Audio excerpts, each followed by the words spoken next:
Hello guys, இன்னைக்கு நான் free ஃபயருக்குள்ளே போனோடனே நான் ரொம்ப நாளா காத்துட்டு இருந்தேன். இந்த லெஜெண்டரி பேண்டில் வந்து விட்டுருக்காங்கன்னு பார்த்தேன். சரி என்னன்னு போய் பார்த்தா ஆக்ஷன் மாதிரி விட்டுருக்காங்க. தீனா, நான் இதை ஆசைப்பட்டுட்டு இருந்தேன். ஆனா இது இந்த ஆக்ஷன்ஸ் எல்லாம் எவ்வளோ டைமண்ட் ஆகும் தெரியுமா? இதெல்லாம் எடுக்கவே முடியாதுன்னு நினைச்சிட்டேன். ஓகே, இதை இனிமேல் எடுக்க முடியாதுன்னு செஞ்சுட்டு சரின்ட்டு போய் இந்த எபோ வால்ல போய் ஸ்பின் பண்ணி பார்த்தேன். ஒரு வெறியோட கன்ஃபார்ம் விழுந்துரும்னு நினைச்சிட்டு அடுத்தடுத்து ஸ்பின் பண்ணிக்கிட்டே இருந்தேன். நடுவில் போய் இந்த கிளியர் கேஜ் அப்புறம் அதெல்லாம் போய் போய் போய் பார்த்து வந்துரும்னு நினைச்சிட்டு இருந்தேன்.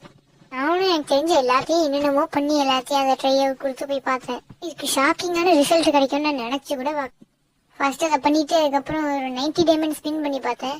இதில் கன்ஃபார்ம் விழுந்துரும்னு நினச்சிட்டு பண்ணேன். ஆனால் அந்த கை நான் சரியான வேலையை பார்த்து விட்டேன். நெக்ஸ்ட்டு 2 20 டைமண்ட் ஸ்பின் பண்ணி பார்த்தேன்.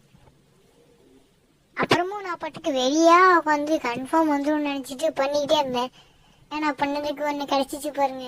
இந்த ஸ்பின்ல சரியான ஒரு ட்விஸ்ட்டை பார்க்கறதுக்கு முன்னாடி நான் வந்து ரிடீம் கோட் கொடுக்கறத பற்றி நான் ஒரு வீடியோவும் போட்டிருக்கேன், ஒரு ஷார்ட்ஸும் போட்டிருக்கேன்.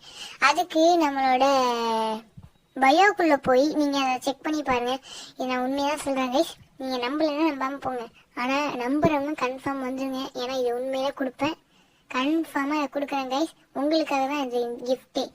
அதில் சில கண்டிஷன் போட்டிருப்பேன், அதை நல்லா ஒரு தடவை புரிஞ்சுக்கோங்க. நான் என்ன சொல்லியிருக்கேன்னு பார்த்துக்கோங்க.